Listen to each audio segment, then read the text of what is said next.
Perfect. Okay. All right, you guys, let's get this show on the road. So welcome everybody to week 6. My gosh, I can't believe it. We're here. Take control of your communication or you'll lose control of the conversation in spirit of last week's topic discussion. So I'm excited to hear some aha moments that maybe you had around scripting. And are you looking at scripting different than you did before we talked last week? So excited to hear your takeaway there. As always, of course, let's go over how I'm helping you create a habit to one-time your business, because this is my commitment that I made for hanging out with me for 8 weeks and inviting me behind the scenes of your business. First is the one-timing exercise, writing down every call, every email, every communication that comes into the office. Not worry about trying to come up with solutions, just going through that exercise. And then being able to look back and see how there's duplications of those questions, requests, objections, and mistakes that are coming into the office. Huge aha moment when embracing this exercise. And then you're on time, the time that you have committed to work on your business, so you can really get clear the difference between working on your business, which is reserved only for creating and developing new ideas. During the 8-week burn, it's the time that you do your coursework.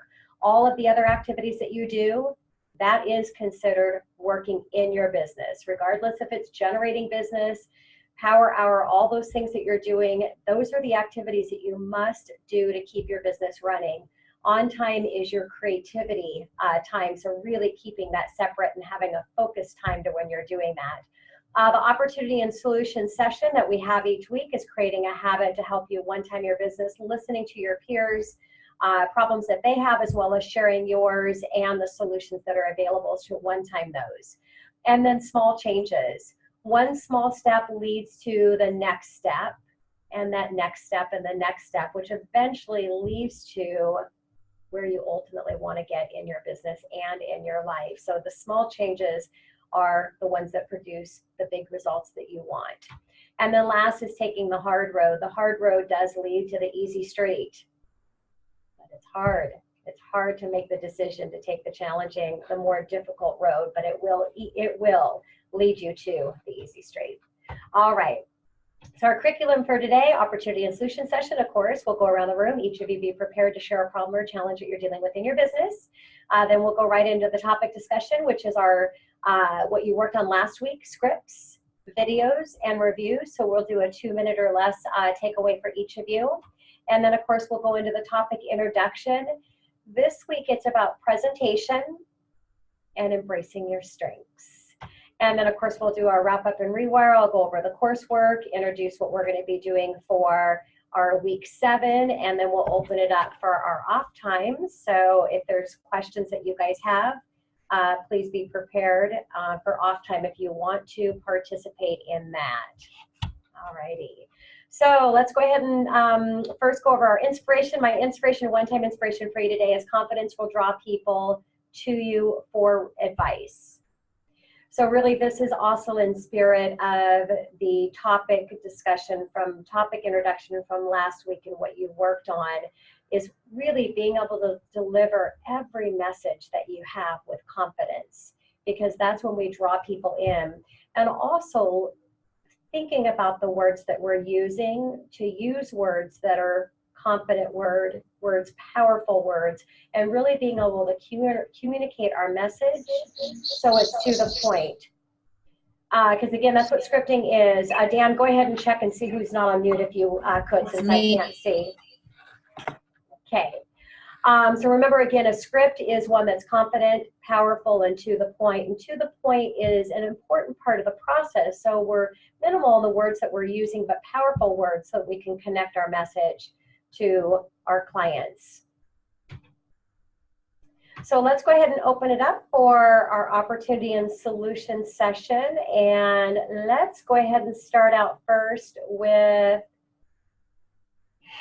Debbie. Hi, Debbie. Hi, everybody. How are you? Good. I'm eclipsed and awake now. So my big thing is still similar to last week, in that last week I was really trying to find a way to put all my self-care in. But what I'm recognizing actually is that when I'm most productive is usually when I take things out And lately I've been putting so many things in. I have like 7 hours a week of this kind of thing that I'm doing right now, where I'm working on my business and not in my business. And I'm finding that what I'm doing is I'm creating all of these there's other things to add, and I'm feeling really dispersed. And so today I actually canceled out everything else that I had other than this. And I'm trying to figure out how to manage all that, because it's like a whole day. And so, so I'm thinking maybe what I can do is like, this is a couple more weeks. I'm trying to figure out how to like put all of my stuff in so that I'm focused. Cause I feel like I'm trying to take on all these new things and I'm not getting stuff done. I'm just like scattered. And so I've been working on that this week, and I did do my scripts. So. Perfect. Okay. Who has some word of wisdom or solution for Debbie? Morgan? I will jump in. Hey, Debbie. We chatted a little bit about this last week, but something I just remembered is I don't remember who it was that had said this, but it was never watch a teleseminar or take a class on something you don't need right now. So if you're not publishing a book, don't sign up for some awesome thing based on publishing a book when you're not there. And I think, just getting uber focused on what are next best steps, anything else that bubbles up, put it in Asana, put it in the future, put it as something that your mind and your internal hard drive can let go of, and just stay uber focused on knocking out the things that are most present for you right now. And one of those being, cash flow of your podcast on purpose. Great advice. Yeah. Thanks. And that is great, Morgan. Stick with the one tasking, Debbie. And I loved how Morgan, really, that's the benefit of having a task manager, is I would create projects of all the things that you're really excited about doing.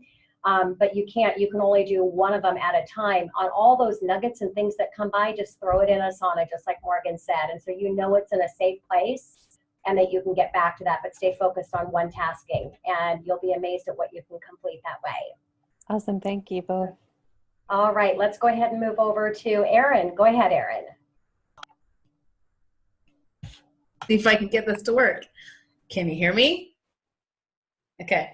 All right. So my biggest thing that I need to work on right now is my goal is the 200 souls and seats for my event in October, which scares me. And I have committed to that because I want Roger Love to come speak on my stage. And I just heard back from his team. We're trying to solidify details, but it's that scary thing of, okay, now I really need to to get those 200 souls and seats. And so that's my biggest thing to work on right now. And I know that with my sitting down and actually making calls. So I went on vacation on Friday, took the day off, and now I'm back to it, and it's time to start making phone calls. But if anyone has any suggestions how to get more people in the room, I'm all about it. Whoops. Who has a solution for more? Morgan, go ahead. Not seeing any other hands go up. Erin, I have a friend's professional speaker. She does about $15,000 per keynote. It's been her business for about a decade. And when she creates a live event, she then books as many speaking gigs as she can within a couple hours of where she lives. So Kiwanis, Rotary, BNI, Chambers, like just create a list, get your butt out there and be speaking, and obviously very focused to speakers, but yeah, as many podcasts, get on as many other places as you can to start streaming. Love it. And I'm not booking for big events like you guys do outside of my community, so it's different. But my solution, maybe Erin, it'll help you when we embrace our strengths. I would hire a VA and just have them start dialing like crazy with a very specific, confident, powerful, and to the point message on what the pain is and why you're going to be the solution and why they've got to get there. Okay. Perfect. All right, let's go ahead and move over to Mary Beth. Go ahead, Mary Beth.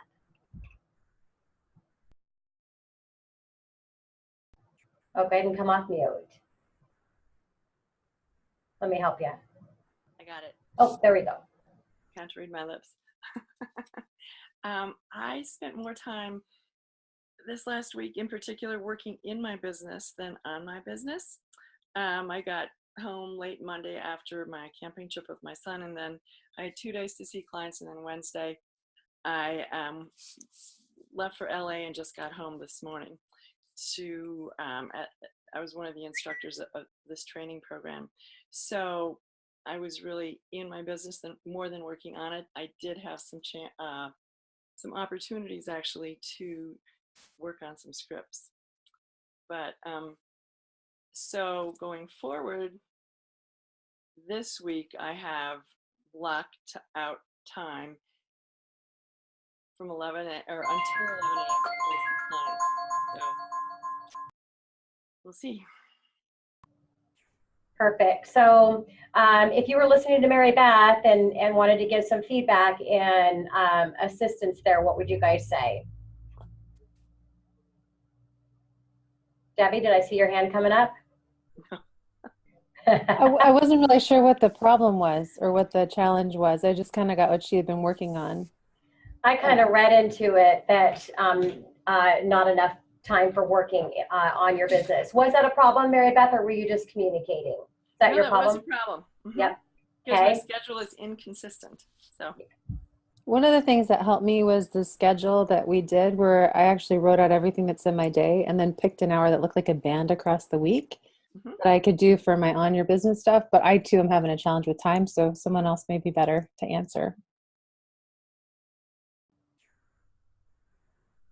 And I think it's a common one, you guys, it's the biggest challenge for everybody. Just stay committed to it and know that those small successes that you're having, because they're there, to praise yourself for those and continue moving forward, and you'll master it. Remember, again, just to stay committed to doing increments. So even if you have 10 or 15 minutes every single day, Mary Beth, at the exact same day, that's the key thing. It has to be the same day, because otherwise it's not a regular thing that you do. And then it's too easy to get interrupted. So perfect. All right, Flavia, how are things going for you? What problem or challenge did you have? So good. My challenge last week has been, so I have a mix of businesses. Some are reactive, some are proactive. That's what I was writing in my notes. And some are passive.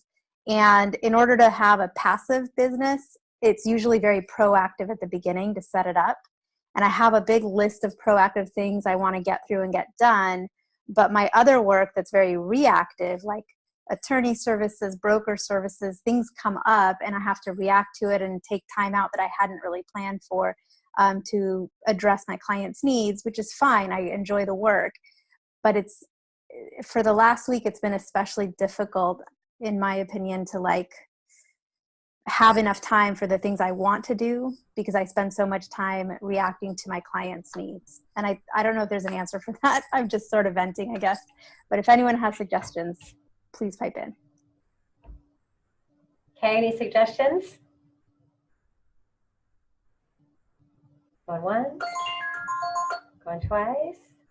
Okay, Flavia, I'm going to say pay really extra careful attention to the reactive, because I bet you that there's ways to one-time those.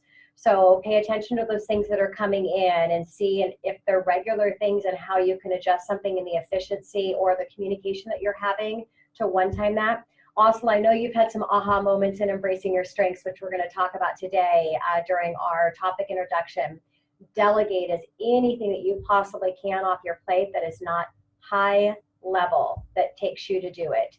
And it's going to clear up a lot of that as well. So that would be my solution. All right, let's move over to Jody. Go ahead, Jody. Hello. My challenge this week, actually, I loved the homework was really valuable, and I did some of that. But what I'm finding is what's taking up the most of my time that I'm not one-timing is explaining things to my clients over and over and over again. Uh-oh, my internet connection is having an issue. Can you hear me?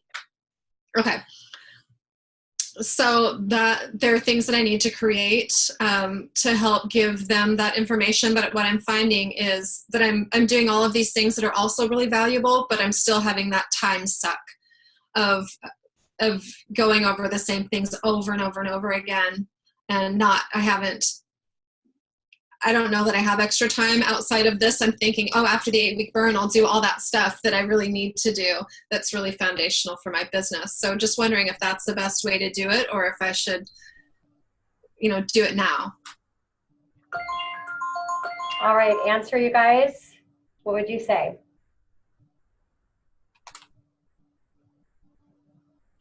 Okay, go ahead, Debbie. I would say do it now if you can put it in there to get it done. I even was doing some scripts for interviews and stuff to get guests on the show. And I was like, I don't know what to say if I'm just doing a script. But then I invited someone and that became my script. So even if you can take work that you're already doing and turn it into something that you can repurpose, it'll probably benefit you more over time. Great to see you, Yeah, Jody. great, Debbie. I would say grind, Jody, and put in as many hours as you have to. I mean, you've got life and you've got to do what's important to you. But if you've got extra time, some buffer time you can take away from some of your personal to put that extra grind to get it done, I would do that. But also, it sounds like you've had an aha, or you already knew this. I love, you know exactly what to do. Direct them where to go. You just need to have the content there and ready for them. And so anytime someone comes back to you, direct them to where you've one-time that, whether it's a video that you've done or a blog that you did, or so it just sounds like you just need to get the work done to where you're answering those questions so you have a place to direct them. So I would grind through it, Jody. Thank you. Okay, you're welcome. All right, Morgan, how about you? All right. So for me, it was a good week. I was working on the scripts, and there's a part of me that wants to be a good student and get my to-do list done.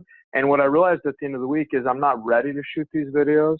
I have done lots of videos, and so I staged this, and my plan is to get, it's going to be 7 or 8 videos done in 2 days, rather than doing all the setup and all of the things just to do 1 or 2 at a time. So for me, delaying actually shooting the videos was a one-timing. And what I'm finding about myself is I would rather write off like 4 to 5 hours to knock out big tasks.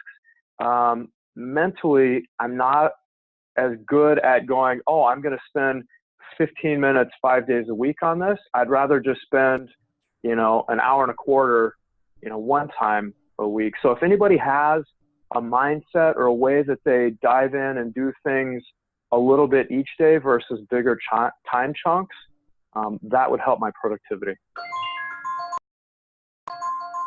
Perfect. Who's got a solution for Morgan? Or an answer to his question? Okay, Morgan, as a coach, I try to come from both places. I'm a grinder, so I like to, I'll just work for hours and not get any sleep to get a big project done because I just want to do that. I don't do anything in 15-minute increments myself because it's not enough time for me to put, but if someone's not getting in the habit of actually creating a habit for on time or whatever that activity, power hour, I try to help by just the small, just do 15 minutes all the time, every single day at that exact same time, because I'm helping them create a habit. Not to say that it's wrong or not wrong. It's good, whatever you need to do to create that habit.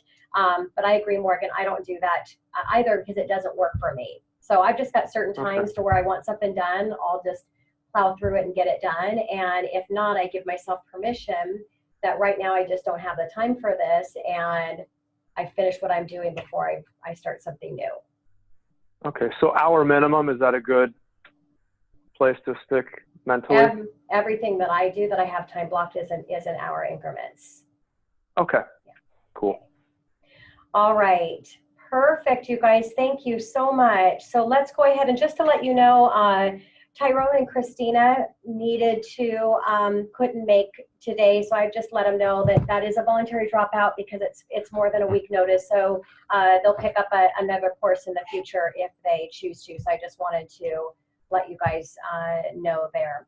All right, so let's go ahead and get to our topic discussion. All right. So 2-minute or less takeaway. The format again is what was your success in the spirit of what our topic was for last week? What was your challenge? And what are you committing to moving forward? And just a reminder of what we worked on last week, scripts, videos, and reviews. So what scripts did you write and what results did they produce? Or did you put any attention to writing out a script, and did you have a chance to play around with it all to see that you had a different response with the communication with your clients because you thought it out a little bit differently. Because remember, if you're not getting the results that you want, you've got to change the way you're communicating that message to get your results, because there's always a better way. And you guys all know this in the positions that you're in, some of you in really high level things that you're doing. And there's always a better way to communicate the message differently to where we can get our clients to take action. Did you use the software from MTS, my mortgage software? Did you take advantage of that and play around with that? If so, was it beneficial for you? And did you request any reviews? So I challenge you to kind of go back and take a look at writing a script and how to ask for reviews and to go back and collect on some of those. Now, again, you can't engage in everything. And it's hard during the burn because I'm providing, each week I'm giving you something different to do. And we talk about one tasking. And what I'm really having you do is I'm having you dabble in these things just to kind of get a feel of these components that you need. And I really want you to complete one thing in fullness, if that's what it takes in the 5 hours that you have, just to complete one thing and not worry about having to move to the other things. But if you're able to complete something, then move on to the next thing. And remember, it's just really about tackling the thing that gives you the most anxiety or the most stress and getting that done first. That would be taking the hard road or hiring somebody else to do it. But I'm skipping ahead because we're going to talk about that today. All right, so let's go ahead and start out this time with Morgan. So Morgan, 2 minutes or less, what was your success challenge and commitment from last week? All right. So for me, I would say, my successes lately are staying focused. When I look at the one task things, it's easiest for me to dive in and do chiropractic one tasking. And I'm in the process of letting go of my business for sure, if not even a profession. So then refocusing to speaking, and right now, especially putting my time towards speaking and then the selling of my practice. So for me, it keeps being a crossing things off the list, saving things, and staying on it. And I feel like I've been doing a good job with that. Creating some of these things for the speaking business, I'm finding the holes I have, like it's forcing me to go through the process to think things out as far as who it's going to go to, how it's going to play into my future business. So I'm liking the framework because it's forcing me to get more clear on some of my verbiages, which will help play into websites and products. Let's see. So I wrote a sales script for getting talks. I wrote a sales script for a 6-week online product I'm going to film here in the next month or so. I didn't use the software. I felt, I think I can get an overload of taking hours to research things. And I started diving into it because you created it. I'm like, oh my gosh, I want to check this out. And I realized I just paid for a high-level product for doing exactly that like 6 months ago and figured it out and have it dialed in. So I decided not to do that as a one-timing activity. And reviews I already have flowing. And so again, I did the parts that felt good for last week, and then I'll do the follow through in a good one-timing batch in the next couple weeks. And challenges are, my mind is so wired to chiropractic that I'm really having to stop and keep focusing on my future. That I really feel that continuing to come up. And part of it's excitement. Perfect, Morgan. Thank you. All right, let's move over to Jody. Jody, what was your success challenge and commitment in the spirit of last week's coursework? Go ahead. So my success, I had a couple of great successes. One was not asking but telling people. And I'm generally pretty direct with my clients, but every once in a while I do ask them, well, what do you think? Would you rather do this or would you rather do this? And I'm just not going to do that anymore. I'm just going to tell them what to do. So that was a pretty big aha moment for me. And it really, honestly, it's a waste of time to ask them. I already know what's best. So why don't I just tell them to do what's best? I wrote a couple scripts. I wrote one for new client phone calls. And I found that, I always thought, I know exactly what I'm going to say. I say the same kind of thing every time, but that's not necessarily true. I I found that I'm saving a lot more time by basically directing exactly the way that the call is supposed to go instead of asking. I do ask some questions, but asking very specific questions, so that's saving time. I made a script for following up with new patients after they start, and then also for calling back people that I haven't seen in a while. I didn't do any videos. I feel like kind of like Morgan, like I don't know that I'm ready for that yet. Not that he's not ready, but I'm wanting to one-time that as well. And because of that, I did not do the software, and I hope that we have an opportunity to do that, to use that later. Okay, good. My commitment is to start doing the things that I know are foundational and push through those things to one-time the educational pieces for my clients. Perfect, Jody. Thank you so much. Sounds like a great week. And I love the aha moment with the advise, not ask. Powerful. Thank you, Jody. All right. And when you go through that a while, Jody, and you actually watch how they're engaging differently, it's really cool to go, wow, I can't believe I've been, the way I was communicating before, it was so confusing for my clients to have to figure out what they wanted to answer. And then ultimately their answer, was not the benefit to them because they took the easy, whatever was the most easiest, which is no, I'm good. So that was great. Thank you for sharing that. All right, let's move over to Flavia. Go ahead, Flavia. So it was a good week. I mean, I had a lot of, like I said, reactive stuff that came up. I work in property management. I have a brokerage. I'm a lawyer, and it just seemed like every single client in every single area needed something, and a vacancy came up. So I've been working on that stuff. But then to be able to also work through your guidance on some things was great. I refined my scripts because I have a VA, she's full-time, and I gave her scripts, when she started with me, which was almost half a year ago, but I hadn't ever really looked back at some of those email scripts that she sends out for me. So I looked through some of them and I realized a lot of them needed to be tweaked and changed and things had evolved. So that was a great trigger. So thank you for getting me to look at those scripts, and I revised them, and they're way better now.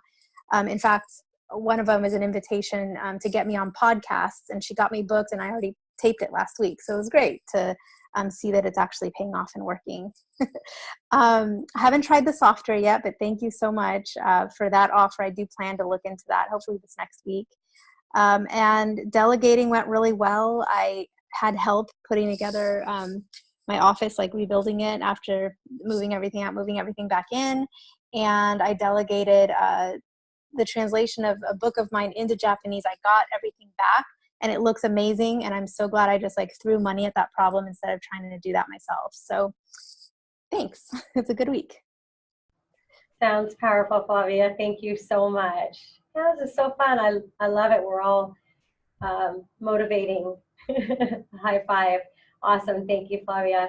All right, Mary Beth, how did it go for you? What was your success, challenge, and commitment in the spirit of last week's coursework? Go ahead.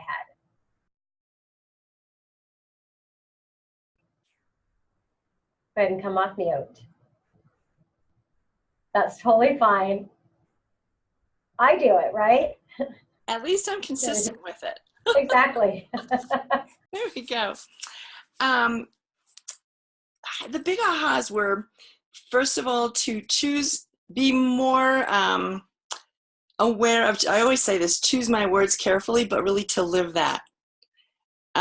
Really to choose my words carefully with whoever I am communicating with, whether it's my colleagues or an audience or whoever it is. Along with that, what is the outcome that I want? So if I have 2 minutes to speak with someone, what's the outcome?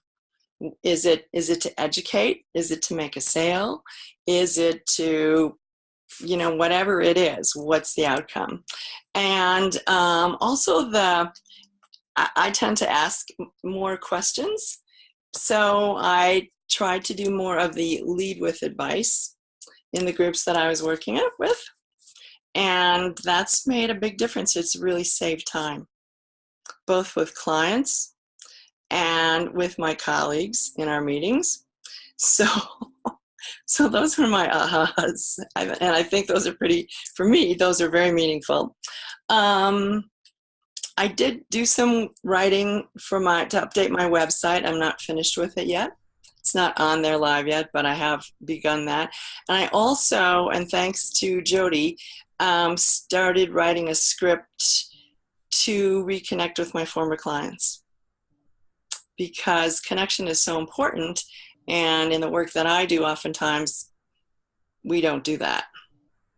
So I think that is something I need to do to continue. Perfect. So thank you so much, Mary Beth. It does sound like a powerful week for you as well. Thank you.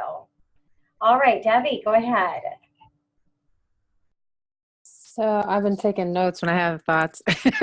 Anyway, so I had some wins. Let's see, I did 3 scripts. I made them in Evernote too, even though I like Asana, and I linked them over. I found it was kind of hard to write the scripts without having a person I was writing to. So I did one on inviting people for podcasting, one for creating affiliate sales for my course, and one for booking myself to speak. And then I got real clear. One of my other challenges this week was obviously feeling really diffuse. And so I really recognized that for me, I need to focus on marketing and selling my course. Like, that's got to be my focus. So getting my pipeline done in Kajabi, getting webinars set up, this script is perfect because they're totally in alignment with that. I downloaded that software. Thank you very much. I usually use Camtasia, but I'm going to try that out for doing some of my course videos too. I thought it'd be a great thing for that. It looks real simple to use, which I like. I requested reviews. I made 2 Google Forms, one for Podcast on Purpose and one for speaking. Both Erin and Holly wrote me a review on Gig Salad, which I really appreciate, and I owe them both a review as well. So Erin, that's coming. And then I focused a little bit on leading. That's not my natural state, and so I did a little bit of that actually in a podcast interview, because it's a new person who's one of my mentees. So I kind of led a little even in the conversation to help her out, which is not really telling us what to do, about guiding. And then I organized my Dropbox. I uploaded all my old podcast episodes from an external drive into Dropbox, got all that craziness organized, and that was pretty much my on timing. Perfect. Thank That's you great. so much, Debbie. Thank you. Mary Beth, go ahead and put yourself on mute. I actually don't have any control for you for some reason. Okay, wonderful. Debbie, thank you. And I did forget to mention, because this was a great benefit for all of you, Mary Beth, with yours, what's the outcome? That is so important to, at the end of the conversation, what's the outcome? And that will really help you in how you're putting that script together. And then Debbie, I always, and I didn't mention this last week, sometimes we do things that we don't even think to share and communicate, but it took me a while. I would write out a great script, and then I would have my first phone call, and then I said, oh, that's not, I want this word, and I would change it. It would take me about 5 phone calls, and then I really had it to that confident, powerful, and to the point message. I just call myself 5 times whenever I have a new script. So I'll just call myself and pretend like I'm talking. That way I just don't have to go through that pain with a client process. So anyways, thought I would share that. All righty, let's move over to Erin. Go ahead, Erin. Okay, so my 2 successes, I spent time with my family. I took time off and spent time with my family, and did not work. And then I went to a TEDx Seattle meeting for all of us who have been volunteering and contributing. And I actually got to talk to them about doing a video series to help applicants learn how to apply for TEDx, which would be a huge lead generation for me. So that was awesome. Challenge, I want to do 3 videos. I just need to set it up. I find that my biggest thing is, then I have to do my hair, my makeup. I have to think all this stuff. I'm like, can I just go like this? Like, I'm just so feeling not motivated to do any of that stuff. And then, so that was my challenge this week, is trying to do those, and I didn't do them. But I was also feeling that like unmotivated stuff. So my commitment is to delegate my calls for ticket sales to my VA, and then make my calls about speaking gigs. So when I have a list of all the organizations, and so she did the research, so now I'm gonna delegate those parts to her, and then my part can be this. So that's my commitment this week going forward. Love it. And Erin, I will say, when you do those videos, how much more business you're going to get. So pamper yourself, delegate, and have somebody come over and do your hair and makeup for you. Good idea. You'll totally have that money paid back, right? Totally. Yeah, thank you so much, Erin. Yeah. All right, you guys, great topic discussion and shares. Thank you. And I hope that you guys are able to get some aha moments listening just the experience that your peers are having, and that's why this is an important part of the meetup, so thank you. All right, let's go ahead and get to what's going to happen this week. Okay. So the OTYB motto for this week: take control of your presentation or you'll lose control of the meeting. So I'm going to share 6 components in the order of any presentation that you're doing, not when I'll bring that back in a second. Following these 6 components, you can one-time any presentation. So we're going to go through that. We're also going to talk, it's going to be a great week today. You can pick and choose what you want to engage in. Remember the one tasking, that's what it's about. But I want to give you all of this content, is we're going to talk about mastering your strengths. So master your strengths instead of trying to improve your weaknesses. So majority of people focus on improving their weaknesses. I believe, and it's proof for me that it's worked for me brilliantly, I hire everything out that I'm not good and I don't want to do. And I put all of my energy and all my focus on what my strengths are and what that I enjoy doing. Now, as an entrepreneur, a business professional, which we all are, we actually have to be good at the high level, getting connected, which we're going to talk about next week. Otherwise, we're in the wrong profession, because really our focus needs to be on the high level activity, and that's getting connected at a high level to where we're going to be able to bring that business in. We are the rainmaker. And so this week, sometimes going through this exercise when I've coached World Tours, it can be an eye-opening that maybe what they're doing is not what they should be doing if their strengths are not that high level, because that's really what all of us as entrepreneurs, our job is. So and I'm sure all of you are like that, hanging out with you this long. All right, so presentation, 6 components to a successful presentation. So before I started one-timing my presentations, my meetings would go over. So I never really had a structure as far as how long my meeting was going to take. That's an indicator that your meeting is not one time, because your meeting should be consistent. Just like every conversation that you're having that you have over and over again, the results should be pretty much consistent. And it's the way you're communicating, how you're asking questions, which we're going to talk about, are very focused on what you're asking them, because otherwise, you know, you could lose control of your presentation. So this week in the 6 components to a presentation is really in embracing how you're presenting, so that you can one-time that process and know exactly what's going to be coming up. So the first component of a successful presentation is your overview. So explaining to a client what they're expecting out of a meeting. Now, there's different presentations. If we're talking about getting connected one-on-one, so you want to meet with a business professional, somebody that you're trying to connect with on a deep level, you shouldn't be presenting. That is not a presentation. That's getting connected. So today we're not talking about getting connected. That's going to be next week. We're going to work on that.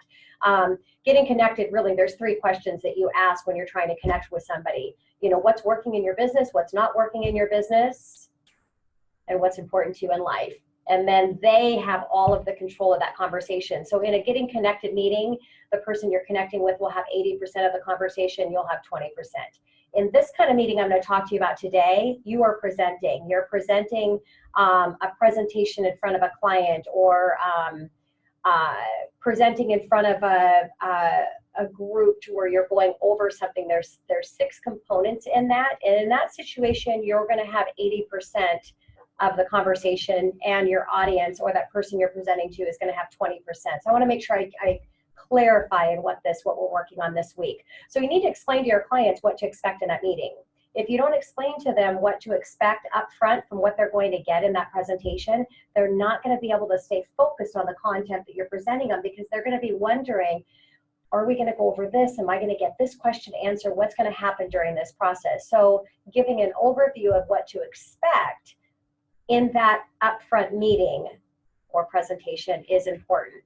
The second component to a successful presentation is the client's objective. So really finding out what's important to that client and tailoring in that's very specific to them. And I'm trying to communicate this on a different message with you guys, because I know my audience with you guys here in the Burn is different than what I do as a mortgage professional, or where I'm coaching real estate professionals. We have one-on-one meetings with a client.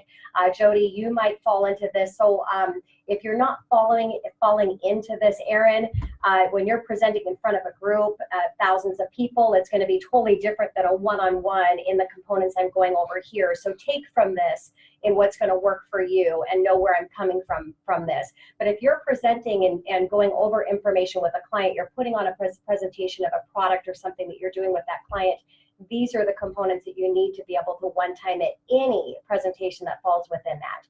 So each client has specific things that this presentation needs to be tailored to them specifically. So this is where it comes in with the client objective. Now, when asking for the client's objective, what you don't want to do is say, what's your objective in home ownership? Or what's your objective in getting a mortgage? Or what's your objective in this product that I have for you? Whatever that is, fill in the blank. Because they're going to then, sorry, I have to have my volume on for the clock. Let me turn that off.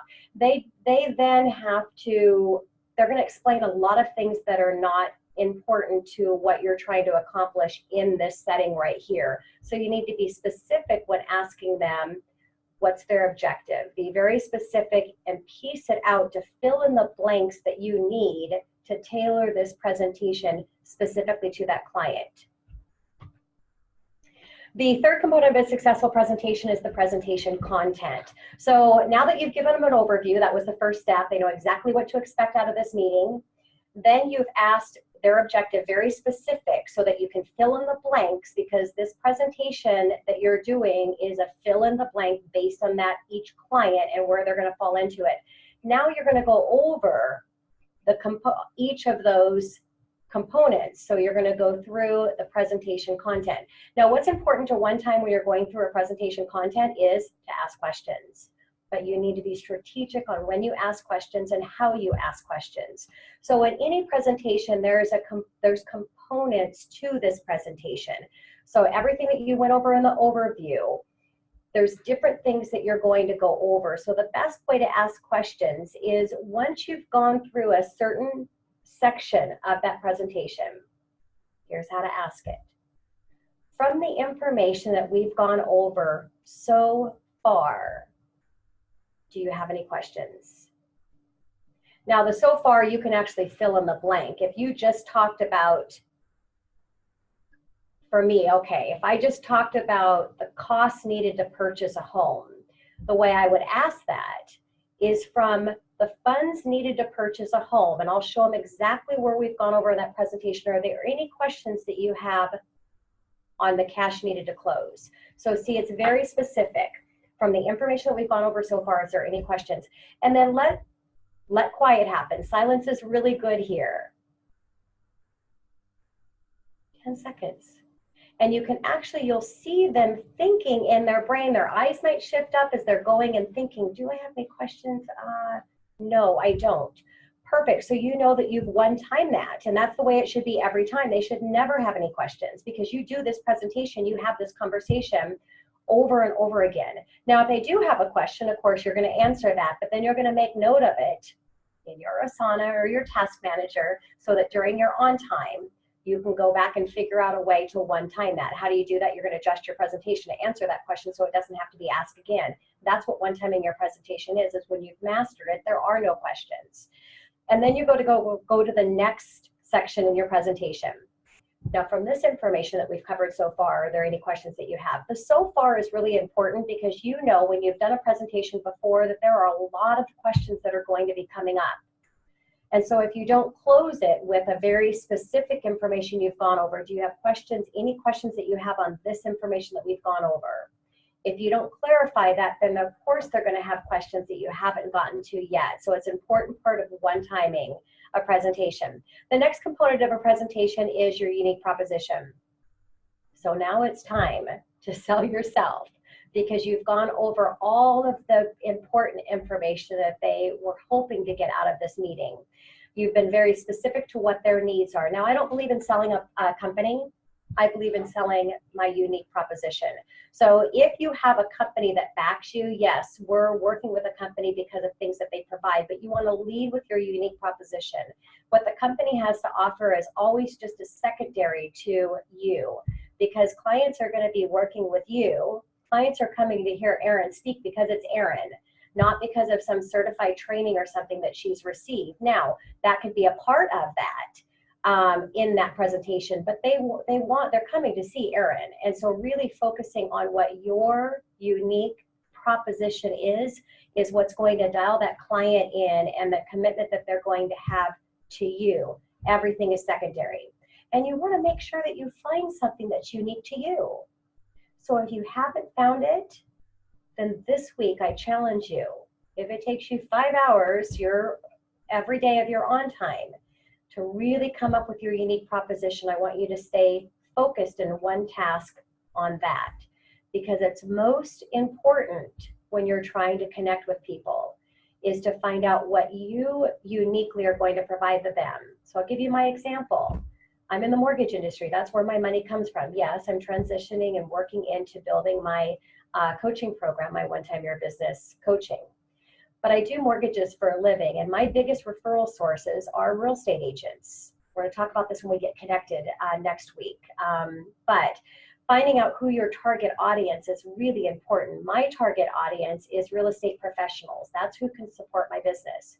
So my unique proposition is my One-Time Your Business. Nobody else coaches real estate professionals on how to have a high efficiency business model, high lead generation model, so that they can make the money that they want in the least amount of time and live their dream now. I've got a radio show. It's unique to me. It gives me a place where my business professionals can showcase their business. So think about what that unique proposition is. Now, also when you do this, it's important to have the balance in what you're providing. I do not believe in providing value in hopes that something is going to come back to you. I don't. I believe in the balance, that everything that I do has to have a balance of what it's going to be doing for somebody else and how it's going to benefit me at the same time. Because we can't just give, because it's not going to work for us. You have to have that balance, but we can't just take either. So if you can find your unique proposition and how you are benefiting others, and at the same time it allows you to benefit, that is the perfect marriage for perfect unique proposition. And again, it needs to be unique to you. And then it gets fun when you can start coming up with all your buzzwords and how everything is going to be engaged around that uniqueness that you have to offer. I want to tell you something really quick. I went to a networking event a couple of years ago, and I just started my coaching program with real estate professionals for my One-Time Your Business. I've been doing my workshop for a couple of years, and then people were asking, well, do you do any one-on-one? And so it just progressed into coaching by listening to what people from the audience were saying. That's in the spirit of one-timing, that came to the coaching program. Well, a real estate agent was introduced to my One-Time Your Business 8-week burn from another one that was currently in the group. Like, I've been asking you guys for introductions to my next 8-week burn, because that's how I book my course, is I book it from my current group. And one of my current students, real estate agents, had introduced another agent in her office to my program. Well, I ran into her at a networking event. Never met her before, except I knew she was, coming into this program because she was introduced to by another agent. And she came running up to me with another real estate agent. And she says, I have to introduce you. And then she got up to me and she said, this is the One-Time Your Business girl. And she was so embarrassed that she couldn't remember what my name was. And I told her that is the biggest compliment that you could give me. I don't care that you remember my name. The fact that you remember that I'm the One-Time Your Business girl. So have fun with it, you guys. You know when your branding really is connecting with people by the way that they're communicating, because they will be using your words. That's when you've built a brand for yourself, and that should be connected to your unique proposition. All righty. Oh, and also on unique proposition should not be attached to the 3 Ps. 3 Ps are price, product, and process. Stay away from the 3 Ps. Unless your 3 Ps, or if it falls into price, product, or process, if it is unique to you. So again, I can only use me as an example. I have a seller guarantee. I have a closing guarantee and a seller guarantee. $5,000 financing guarantee with the seller. That is leading with process, which is service. But it's unique to me. Nobody else has that. It's not unique to my company. My company backs me because of my volume on that specific guarantee, but you can't get that guarantee anywhere unless you work with me. So your unique proposition can be attached to price, product, or process being service, if it is unique to you and it stands out as a uniqueness. Alrighty. So next is your call to action. So once you've gone through the overview, your client objective, your presentation content, your unique proposition, now it's a call to action. You should always have a call to action. Never. If our clients can continue to work with us, even after closing, you have a call to action. How do you get them engaged with you again? Or how do you get them to introduce you to a new client? There should always be a call to action. Keep your clients one task as well. Keep them focused on one task at a time. So here's what I do, and I believe you should have a one sheet. I know in the speaker business, they call it a speaker one sheet. I've called everything a one sheet forever. Everything that we do is one sheets. So it's bullet point of exactly everything that has to do with that one sheet, whatever I'm trying to do. In this example, we're talking about a call to action. So a call to action, I have a one sheet that's bullet point with all of the call to actions. Now, one sheet doesn't mean it has to be one sheet. Some of my one sheets, they're 3 sheets of bullet points. It is called a one sheet.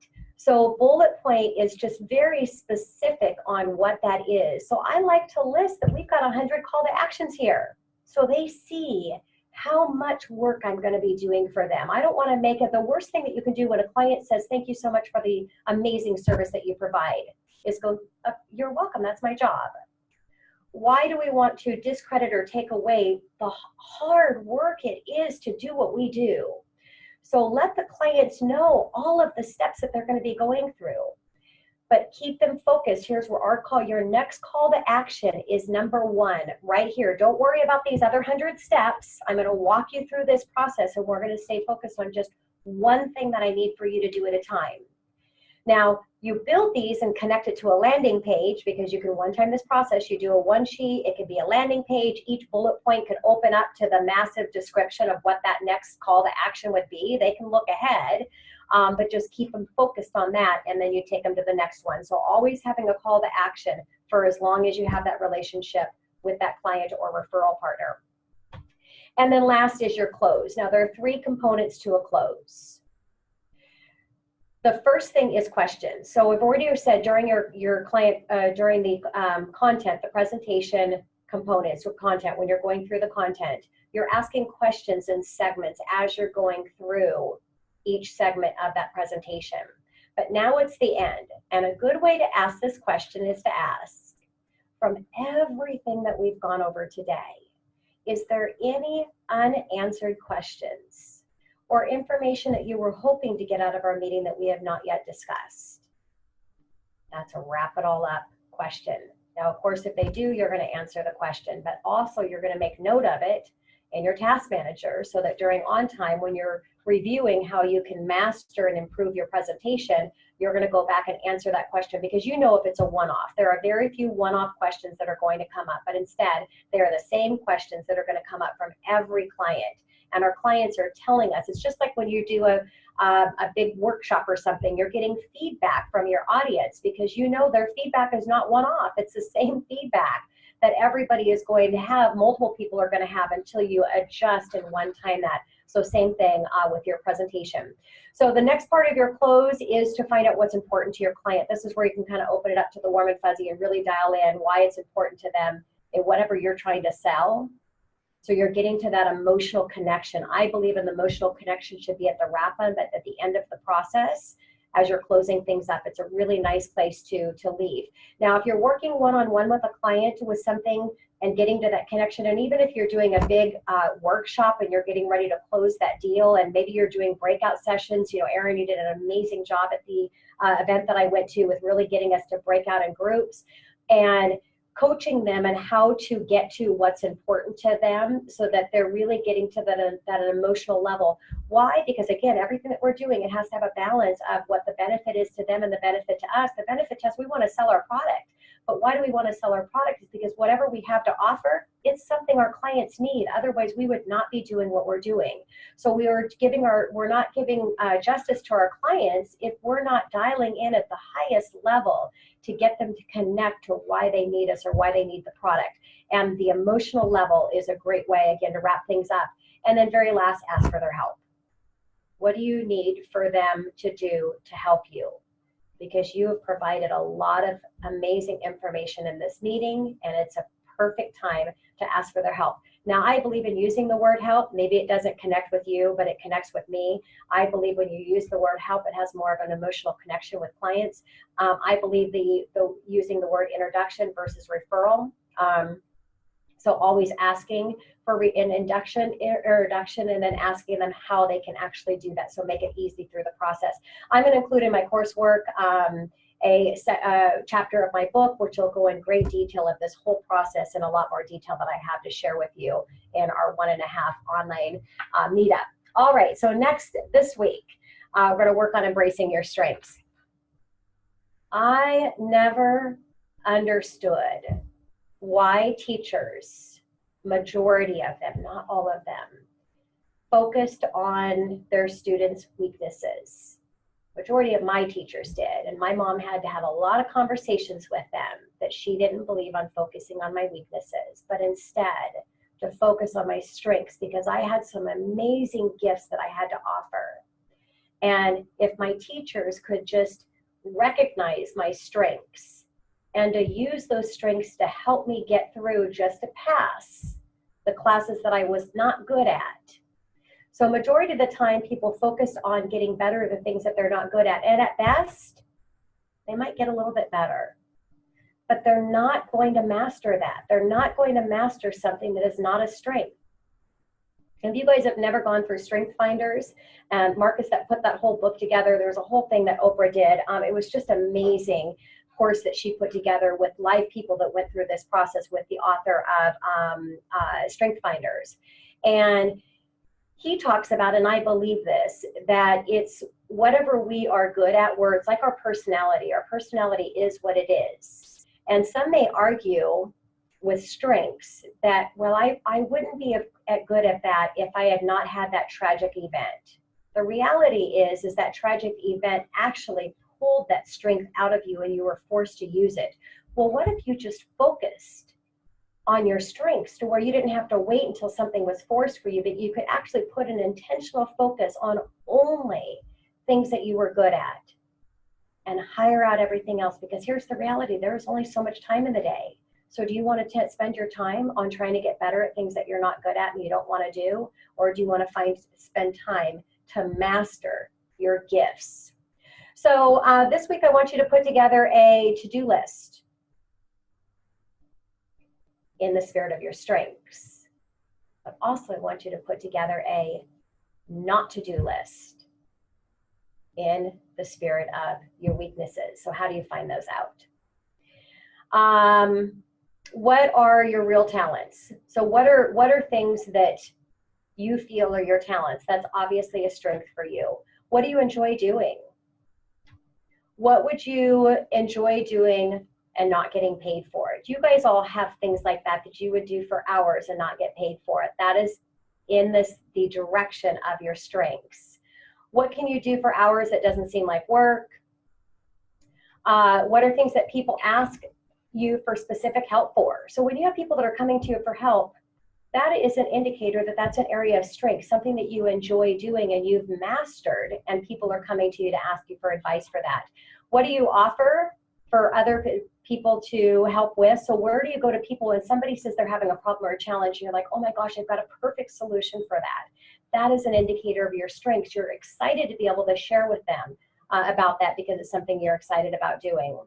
What do you do? What do you want to learn more for? So what are you actually going out and trying to find more information on? That you're really trying to spend time. You'll spend hours doing research and trying to get more information on this topic. That is leading towards your strengths. And what things come easy to you. Things that may not be easy to somebody else. And you see that where you see people struggling in areas and you go, wow, that is such an easy area for me. That is an indicator and a direction to your strengths. Again, I talked a lot with Morgan, really focuses on your intuition. Follow your intuition. Follow your gut in what feels like it's a strength, because it is. Your body is telling you whether it's something that you're good at and that you want to do. And it doesn't matter if it's something that you are not good at or you don't want to do. Either way, those are things that are not following in the direction of your strengths. Now, I want to give you a quick story of an aha moment. I've been embracing my strengths since I was a child. And if you read my book and you read about my picking strawberries out on the strawberry field, you will see how far back I've been embracing my strengths. So it was natural. And I believe that it came from my mother and watching her fight with my teachers to get them to focus on my strengths, and how my mom focused on my strengths so much. And my dad did as well. So it just became a natural part of me that was just the way I was at a very young age, that I always focused on what my strengths were. So, but I was at a conference a few years ago with a bunch of my real estate agents, and I know them all very well. They're all close friends of mine. I get invited to all their company stuff, and they had this retreat out in Anderson Island, which is a ferry ride away from here. And so we went there for this little retreat, and they had a facilitator there that was helping us build and learn about the benefit of having a tribe. You guys might have heard this. It's kind of a big word you hear out there about building your tribe. And so that was what this was all about, is building our tribe. We did all kinds of really cool exercises. There was lots of tears and, really bonding moments and things. And she went around the room in one of the exercises, and she asked for us to share with the group something that we would feel would be a benefit. Now, all these agents know everything about me. They know what's important to me, and I thought they really knew everything about me. But here's what I shared, I shared that I hire out my weaknesses, and that I don't do anything that I don't want to do, and that I hate to do processes. So I hired my team to do the processes for me.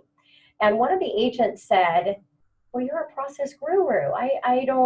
She was so surprised that I said that I hired out the processes. So here's the cool thing, you guys, about embracing your strengths. I build the processes.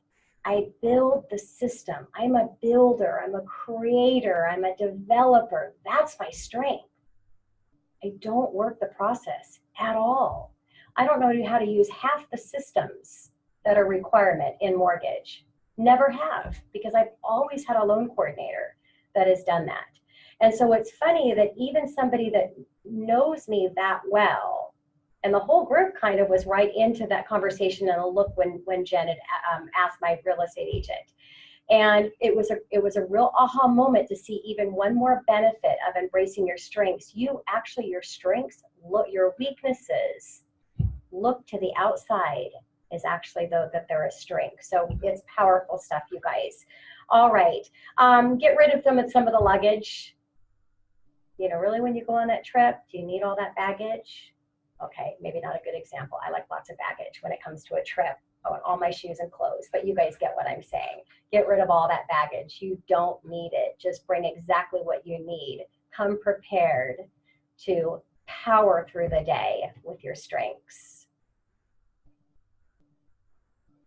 All right.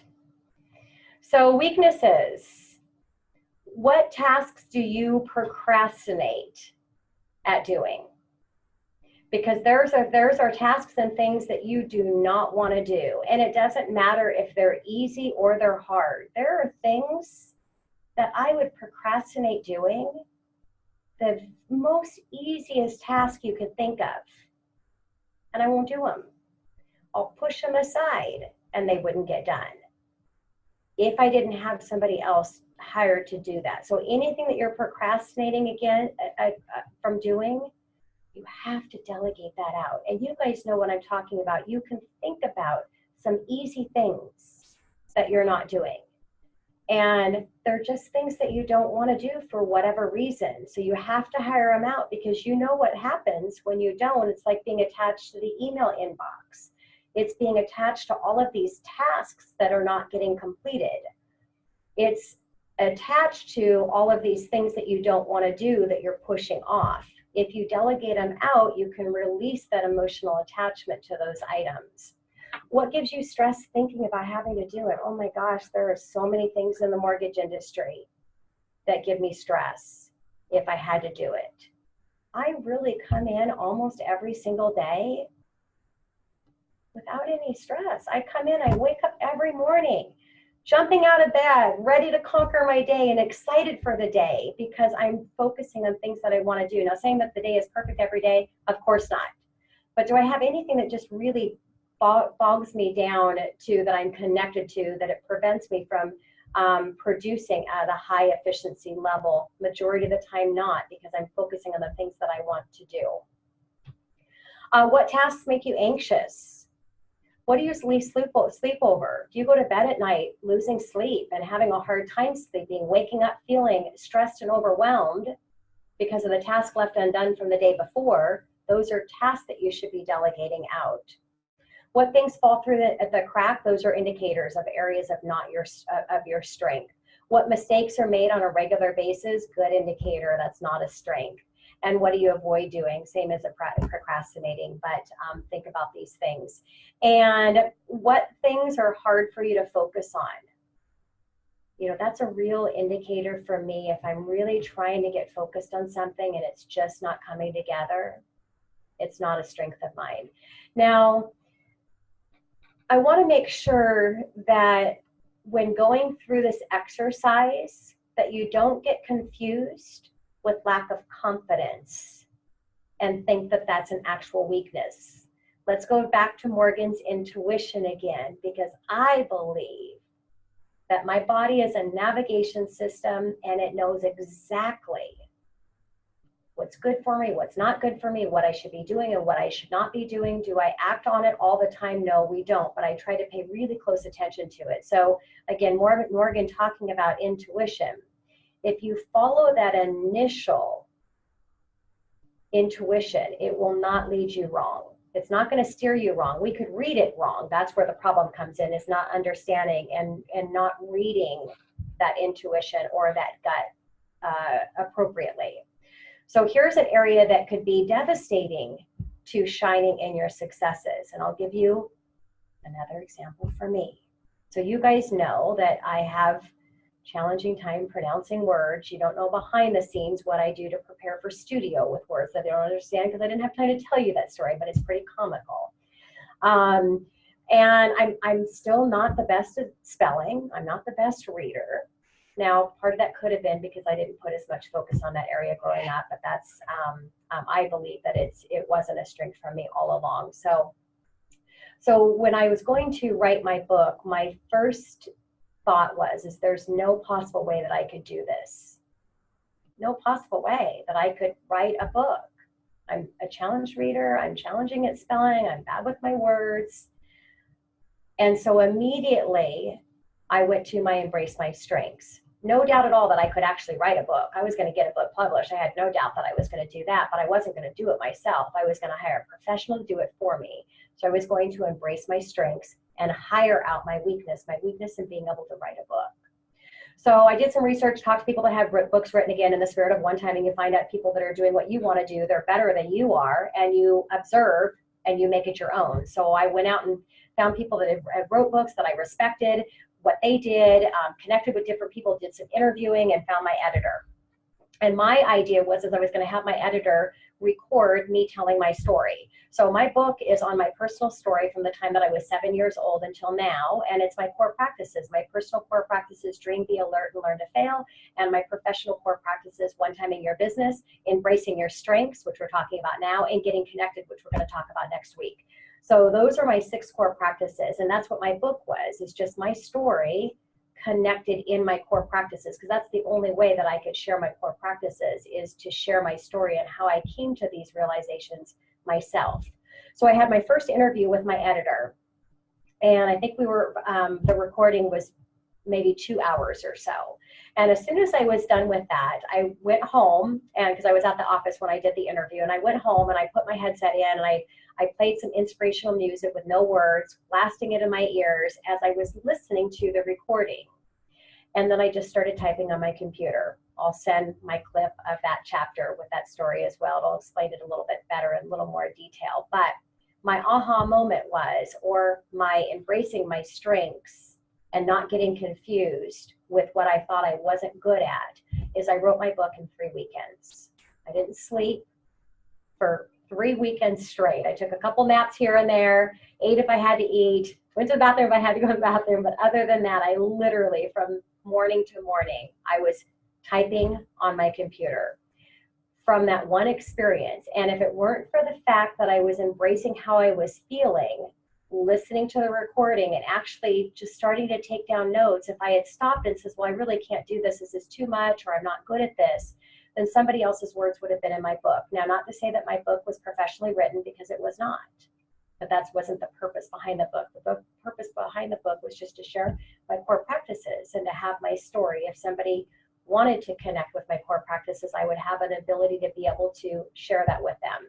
And so the book is 97% word for word mine. So that's an example of not getting confused, because it's easy to do to think that we're not good at something when really it is an area of strength. Not to say that writing was an area of strength for me, but telling my story and being able to write and share, that is definitely a strength of mine.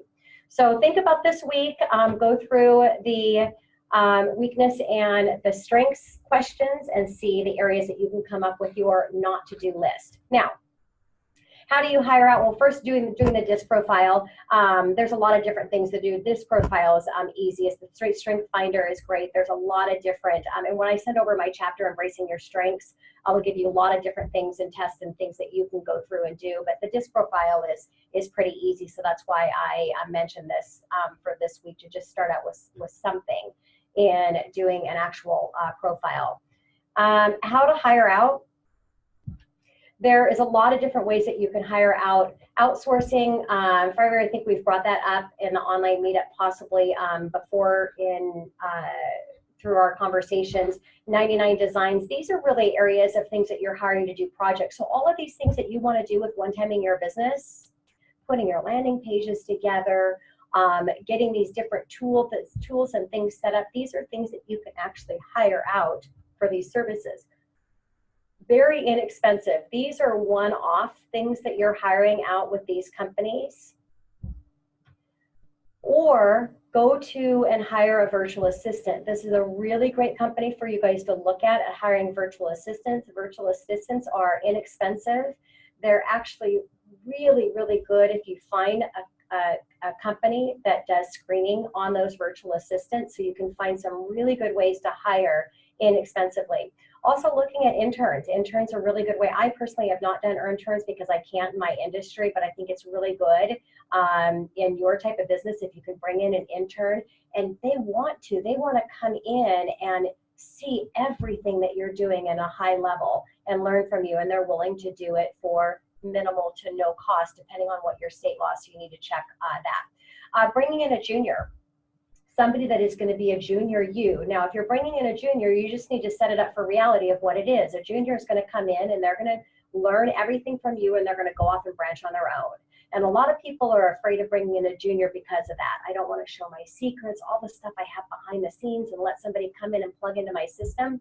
The reality is you have competitors out there, and they have the same information. They can get the same resources as you. There's so much free stuff on how to be the best of the best in anything right online, so they can get the information. Don't let that hold you back. Just set up the realization that you know that they are going to advance and go on their own, but that's okay, because you can just go from one junior to the next junior and keep that position as a rolling position. And when you set up your system to where it's a plug and play system, it's really easy to bring people in as juniors.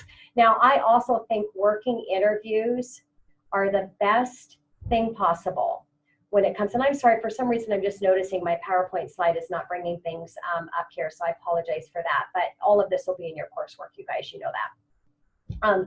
Working interviews are a really great way to find out if you have the right person.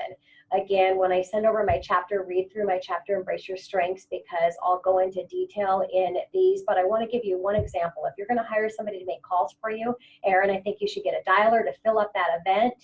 And here's how you find out if you're hiring the right person when it comes to specific jobs or working interviews. So if you've got somebody that's going to dial for you, have part of the interview process. There's no preparation for this at all. You just give them a script and you tell them to call. And one of two things are going to happen. They are going to nail it. They're so excited for the fact that they get this opportunity in front of you, their potential new boss, to show you how awesome they are, because that is a strength for them. Or they're going to fall underneath the desk. They're going to want to get out of that office. They're not going to be able to make that call, or they're going to do it really badly.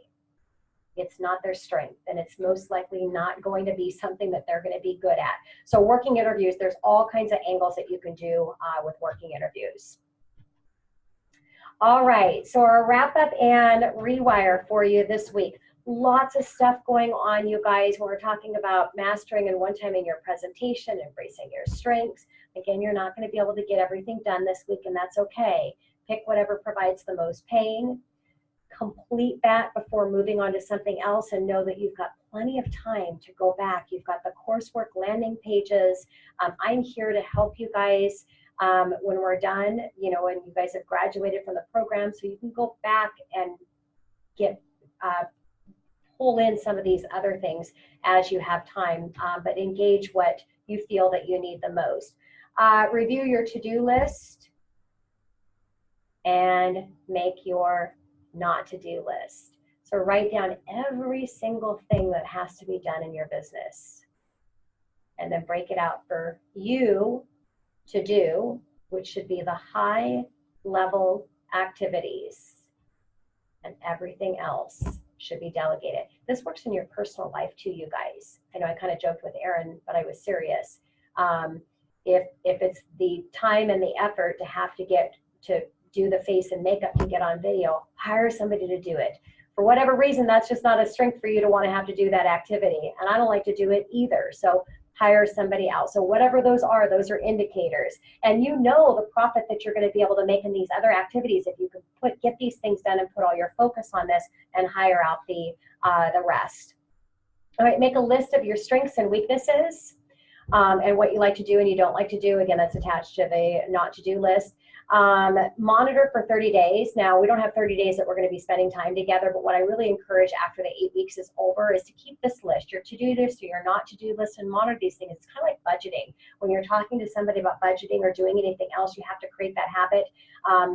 People think it takes 21 to 30 days to create a habit. It actually can take 60, 90, or even longer to create a habit. So you've got to give it a time, but at least minimum give it 30 days to where you can really look and make sure that you haven't forgot anything. When you're budgeting and you're supposed to track where your money's going for at least 30 days, the purpose is to make sure that you're not missing anything. And same thing here is that you've got that really great list of everything that it takes to be successful in your business and all those activities, so that you can decide which side that they're going to go on. Read chapter 12 of my book, Embracing Your Strengths. It'll give you a lot more detail in some of the things I've just shared with you today.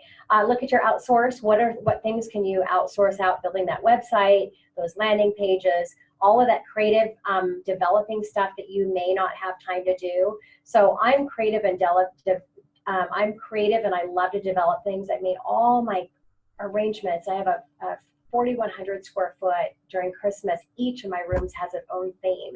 And I made every single one of those arrangements. But I stayed up for hours and hours and hours to get it done. So there's some things, there's only so much time in the day. Even though I'm really creative and I like to do that, I hire out the actual work. I have a software company, but I developed it, but I didn't work on any of the coding or all of that, putting it together.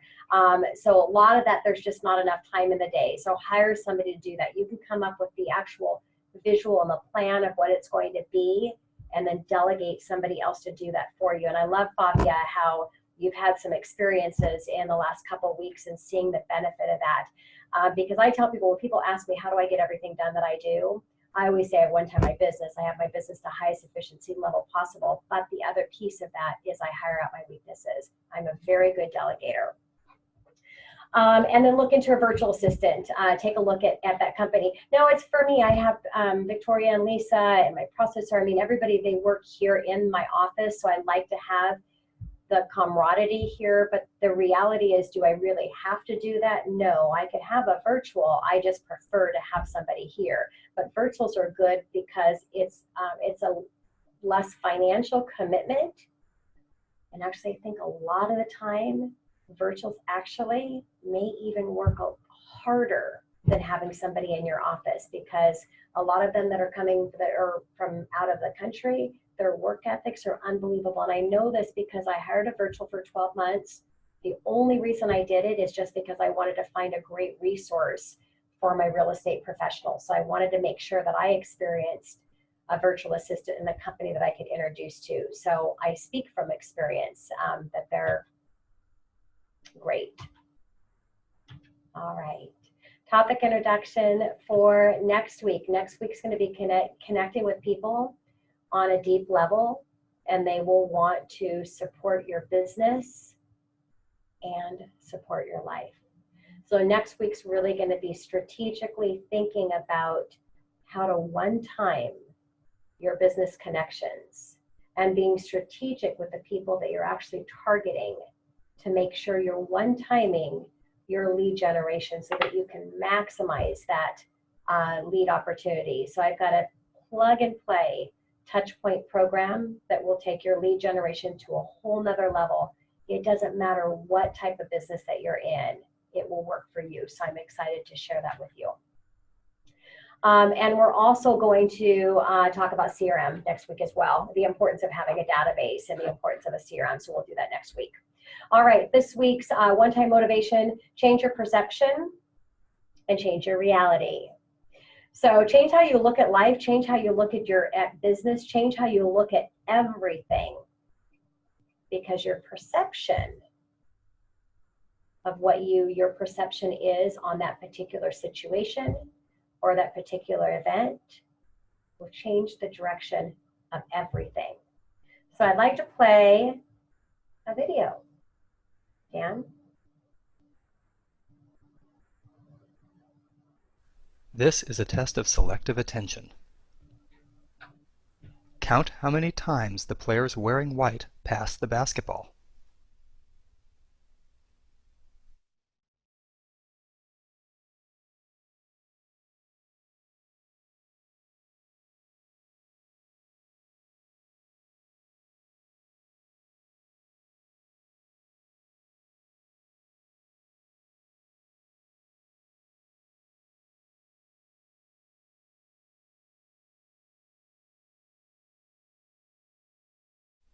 How many passes did you count? The correct answer is 15 passes. But did you see the gorilla?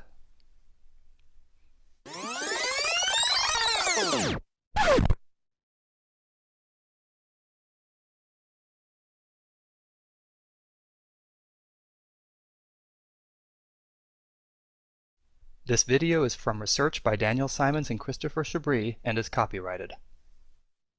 It is available for use in talks, training, and teaching on DVDs from VisCog Productions. Learn more at theinvisiblegorilla.com. So when you guys look at that, there is a percentage of people that actually see that gorilla. Raise your hands. Have you guys seen the video before? Anybody seen that video before? Okay. How many saw the gorilla that has not seen the video before? The monkey business illusion. Oh, Dan, go ahead and put that on pause just 1 second. Anybody not see the gorilla? I didn't see the gorilla either, Jody, the first time, yes. So it's really powerful when you think about it in our perception, and what we're trained or what we're told is reality. And so I want you to take a look at one more video. Go ahead, Dan. The monkey business illusion. Count how many times the players wearing white pass the ball.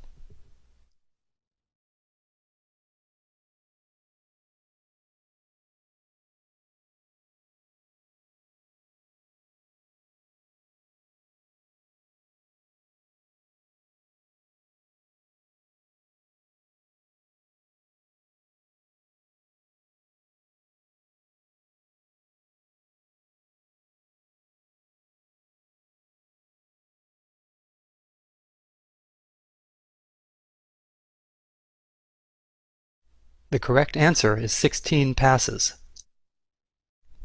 Did you spot the gorilla? For people who haven't seen or heard about a video like this before, about half missed the gorilla.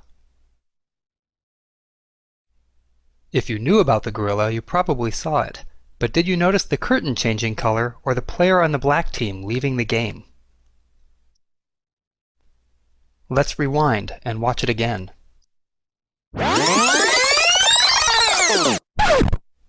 Here comes the gorilla, and there goes a player, and the curtain is changing from red to gold.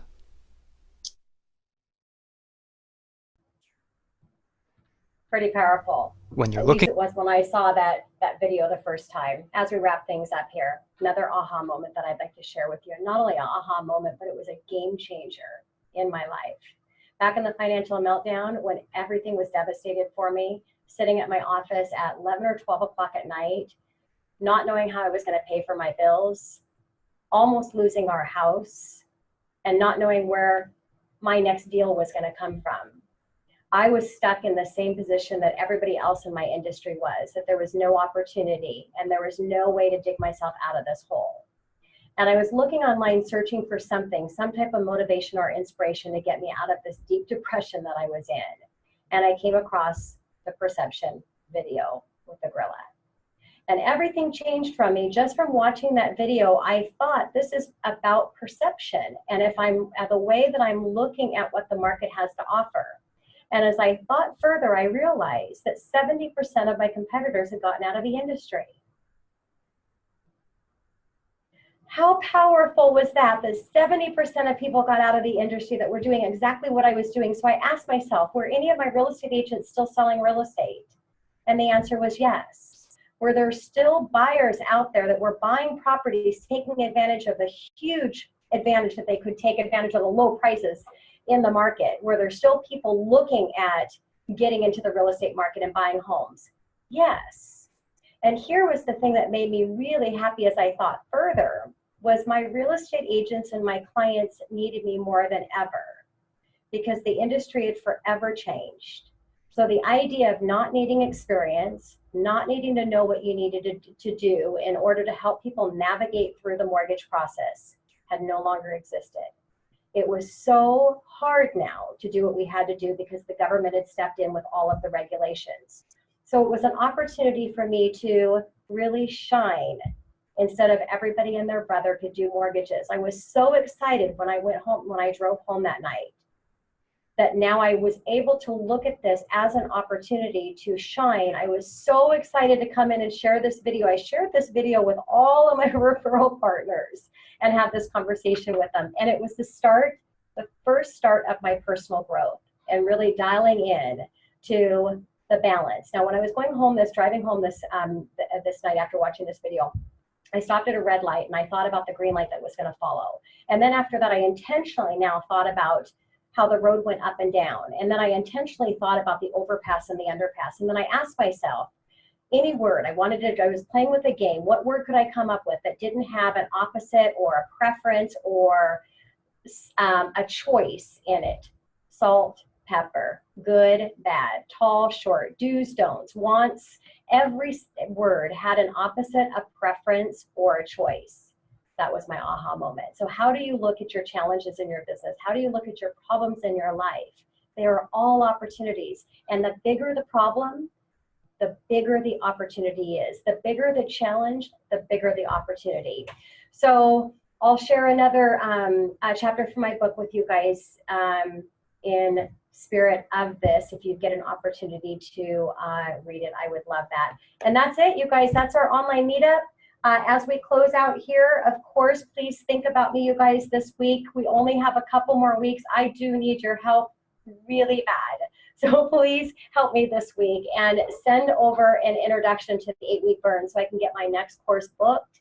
If you have any organizers or people that you know are organizers of meetings, I'd love to get in front of them. But really what I want to ask, I just want to give you one task this week, is to introduce me to one person that could come into my 8-week burn. That would really, really be helpful. And then also I'd love to ask for you for a review. So I'll send out a review request if each of you could take the time to write a review on your experience of the 8-week burn. I would greatly appreciate that.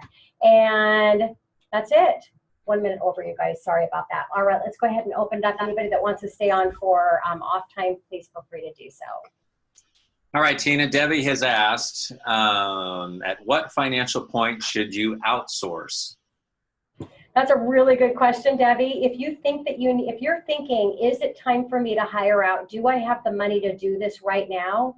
Now's the time. You should never wait. As soon as your gut or your intuition or your navigation says, I think maybe it's time for me to hire, that is when I hire, before I think I'm even ready to hire. And it will never let you down financially, Debbie, as long as you are strategic in the activities that you give them. So you've got to really know exactly where you're focusing your time, and we can have an offline conversation on that if you want to, because the way you fail at this, because to say that people hire people and they don't make the money back, yes, it happens all the time.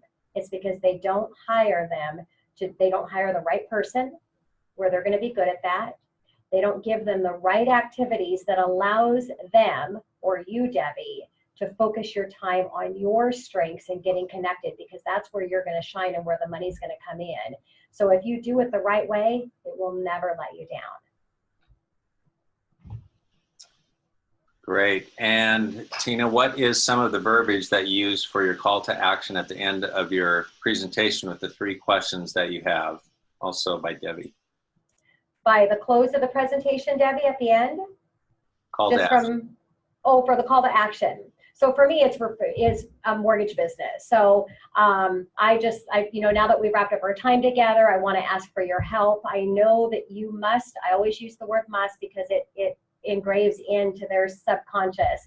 You must know someone else, and then I'll always connect it to like them. So for mortgage, they're either a first-time home buyer. So then I'll say, you must know someone else in your apartment complex because they live in an apartment complex. So I'm connecting very specific to their situation.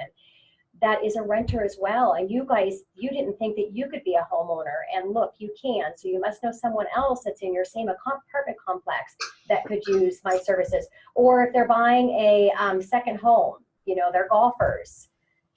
I know that you know someone else, you must know someone else that you golf with that is looking at transitioning and building that second home. So that's how I ask. I use the word must. I need their help. I'd like an introduction, and then I connect it to them. And then I'll also share, Debbie, that everybody can relate to. Now that you're buying a home and you're actually in this process, this is the best opportunity that you'll have the ability to help me, because just like when you buy a new car, you see the same car everywhere that you drive. It's the same thing. Now that you're getting a mortgage, you're going to be running across friends, family members, and coworkers that are going through the exact same thing. And that's the opportunity where I can help them as well. So that's how I ask for help.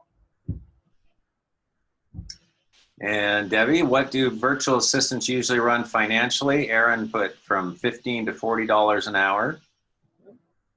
And you can actually pay as low as like $9.95 an hour. So there's really inexpensive ones. I would not spend $40 an hour for a virtual assistant. I'd bring somebody in my office. But yes, there are very expensive ones. But if I were going to do that, I would bring them into the office before I would do a virtual for that. And Morgan has a question. You want to share that, Morgan? Or a? Sure. Yeah, the first question was, you said everything has an opposite, a blank, or a choice. What was the middle word? Preference. So if you go through down and write a word, because I did this game for 3 weeks straight, it was quite eye-opening. But every single word, it had an opposite, a preference, or a choice. Okay.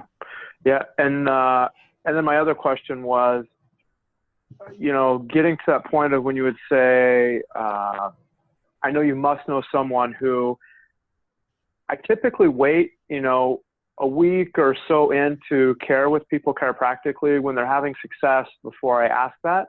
Is that something I should be doing earlier on? Am I being too relaxed on that? Should I do that after the first visit? I can't give a 100% answer on what that would be, Morgan, but my immediate answer would be yes, immediately. For me, it's as soon as, because I've had that initial connection and I've provided that information. So I want to get right to it and let them know what I need them to help me. So I would imagine right after you've done that first treatment for them, you've had that bonding and that opportunity. But I can't, again, 100%, I can't say if it's going to be the same. If you really feel that they're going to see the benefit of your work a week later, I just think by a week later, you're losing that immediate momentum, that opportunity that you may not have a week from there, but I could be wrong. Okay. Thanks. And Tina, Aaron says, have you talked to Anna with eWomen to speak here on? I'm not sure what that is. Have I talked with Anna eWomen about, at the eWomen? Yes, I have. Yes, she's going to get me on the calendar. Thank you, Erin. And she's actually going to be joining the next burn. I offered her a complimentary spot. I'm trying to sell spots for my next one because You're supposed to? I'm supposed to. So I'm looking for paid seats for it. But yeah, she's going to join the next one. Okay, and then I have two others. So the speaker, there's a Girlfriend Success Circle that meets once a month. Clem and Renessa. Okay. Because I can do an intro for you on that. That would be wonderful. Perfect. And then I just had another one as you were just talking about eWomen. Oh, Tracy Klinkroth. Don't know who she is. Got it. All right. Thank you so much, Erin. Yep. All the questions that were written. Okay, anything else that you guys have? All right, thanks guys. Reach out to me this week if you need anything. And Debbie, if you want to have any time to talk in more detail about hiring, please come to me. Thank you, Tina. You're awesome. And look what I'm sitting here with. Look at her book, guys. How pretty it is. Thanks, Debbie. It's very nice. It's nice quality. There you go. Chapter 12's in there. Thanks, Debbie. With me. Journey with me.